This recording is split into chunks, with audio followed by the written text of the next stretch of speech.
From Toothless secretly being a hybrid dragon to Hiccup having a hidden superpower nobody noticed, today we're breaking down 10 hidden things you missed in How to Train Your Dragon. But first, if Toothless is your favorite dragon, drop a dragon emoji. And if you love How to Train Your Dragon, make sure you're subscribed. Number 1 is How to Train Your Dragon for already being set up. What if the franchise already told us exactly where the story is going next? At the end of the hidden world, Toothless leads the dragons away. Most people think that's it. Humans and dragons go their separate ways. Story over, but here's what nobody talks about. In Homecoming, Toothless's children fly out of the hidden world completely on their own. No map, no guidance, and land directly on Birth. They watch the human play about dragon history, and then, when Toothless dramatically saves Hiccup, he comes face to face with Hiccup's daughter. Look closely at that moment. Toothless's pupils go wide. That's not just a reaction. That's curiosity. That's recognition. If Toothless's children can leave the hidden world that easily, so can any dragon. And if the next generation of dragons is already finding the next generation of humans, that's not an accident. That's a setup. So is How to Train Your Dragon 4 already being hinted at? What kind of story would you want to see? Number 2, what does Toothless eventually become? Wait, what if the Toothless we know isn't even close to his final form? Night Furies can live for several hundred years. Some sources say over 1,000. The Toothless in the movies? Still young. Almost a teenager by dragon standards. We know he hits the Titan Wing stage, that glowing, supercharged form he enters when facing the Bewilderbeast. Richard Hamilton confirmed this state is available to any dragon that challenges and defeats an alpha. Toothless did exactly that against Drago's Bewilderbeast and became the king of dragons. But here's where it gets bigger. A teenage Night Fury is around 7.9 meters long. A full adult reaches a wingspan of 13 to 15 meters. A Titan Wing goes beyond even that, a size reached by only a handful of dragons in history. So the Toothless we grew up with, he's still growing, still evolving. The most powerful dragon we've ever seen in the movies might not even be his final form yet. What do you think he eventually becomes? Number 3, Toothless never meant to take Hiccup's leg. Do you think Toothless intentionally bit off Hiccup's leg? Because the truth is actually heartbreaking. Think about how careful Toothless normally is. When Hiccup feeds him fish, he deliberately pulls his teeth back so he won't accidentally scratch him. He constantly scans his surroundings to protect Hiccup from anything dangerous. This dragon is gentle by nature, so how does the most careful dragon in the series suddenly bite off his best friend's leg? Here's what actually happened. In that final battle, the Red Death set Toothless's tail fin on fire, the one Hiccup made that wasn't fireproof. Without the fin, Toothless couldn't control his flight. He couldn't steady himself. Hiccup was falling into flames and there was no time. The only way to grab him was with his mouth. He didn't have a choice. He made the only decision that kept Hiccup alive. And from a storytelling angle, it's perfect. Hiccup lost his leg because of Toothless. Two broken halves that only work together. Hiccup even jokes about it in the second movie. You couldn't save all of me, could you? You just had to make it even. So, peg leg. He never blamed him, not once. Number 4, Toothless is not a pure Night Fury. Did you know the dragon we grew up with might not be a Night Fury at all? The proof is hidden right at the beginning, in the dragon manual from the very first movie. It clearly states that pure Night Furies breathe black shadow fire. But from movie 1 all the way through 3, Toothless always uses blue electric plasma. That doesn't match the description, not even close. His body shape is slimmer than what the manual describes. His tail structure is different. And in the second film, he breaks free from the Bewilderbeast's alpha control and unlocks a unique lightning ability, something that has nothing to do with the Night Fury profile. Many fans believe he has Skrill blood. Skrills are known specifically for lightning-based attacks, and this theory explains everything. Why he's the only Night Fury left, why he can bond with the Light Fury even though they're technically different species. He's not the last Night Fury. He might be the only Night Fury hybrid in the entire franchise. Number 5, Toothless is just a giant cat, okay? This one sounds ridiculous, but stay with me. When Hiccup tests the new mechanical tail fin and they crash into a grass patch, Toothless immediately starts rolling around in it wildly, exactly like a cat going crazy over catnip. Hiccup even uses that same trick later to tame other dragons. His eyes behave exactly like a cat's. Wide dilated pupils when he's curious and adorable. Narrow slits when he's tense and dangerous. He loves having his neck scratched. He gets hypnotized by moving dots of light on the ground, just like a laser pointer. And when he finally decides to trust Hiccup for the first time, he hesitates, then slowly nuzzles his head against Hiccup's hand. That is textbook cat behavior. But the best part is his personality. When Toothless nearly crashes them into a boulder, he's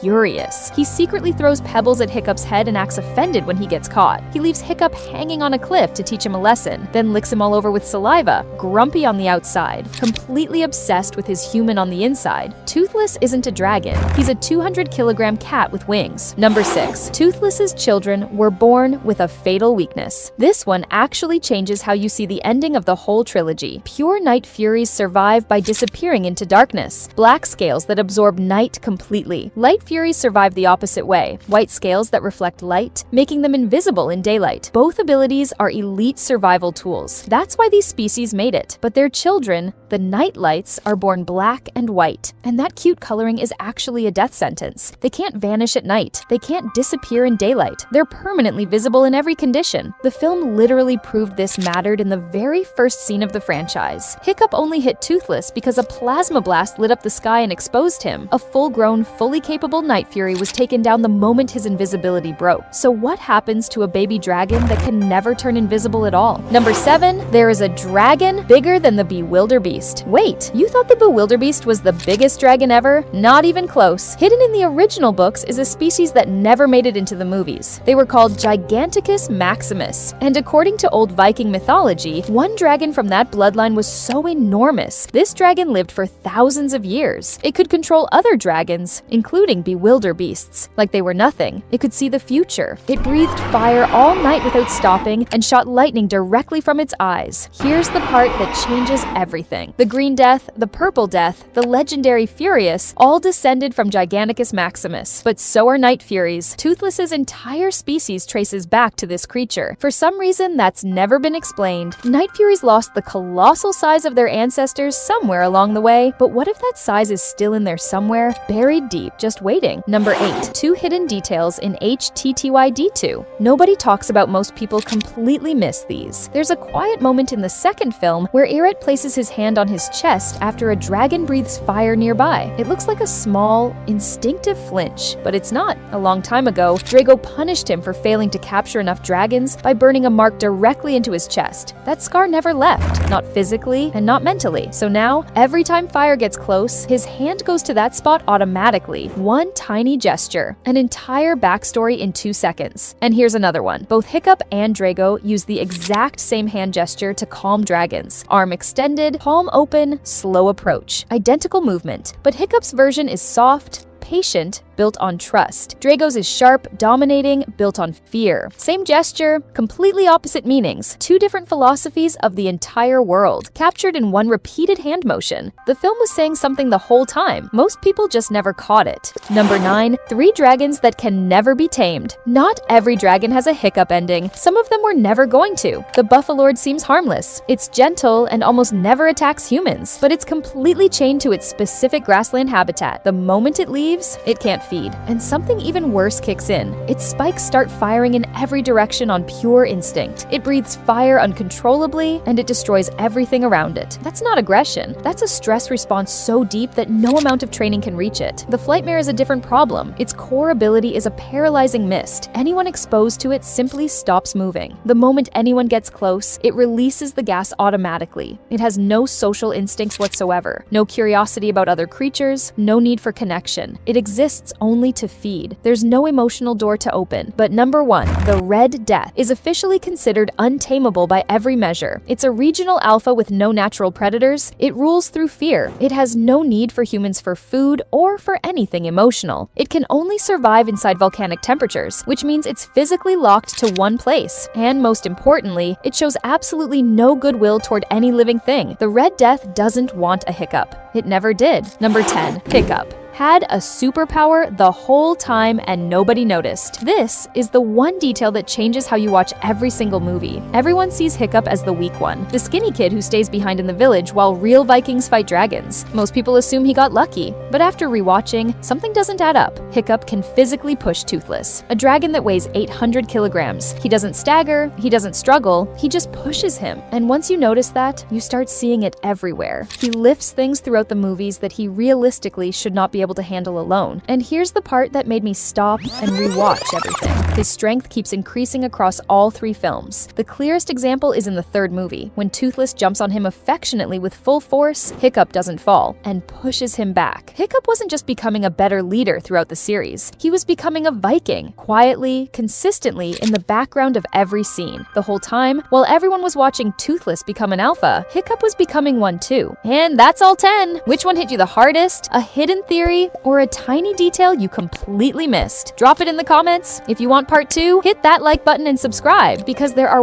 way more secrets in this franchise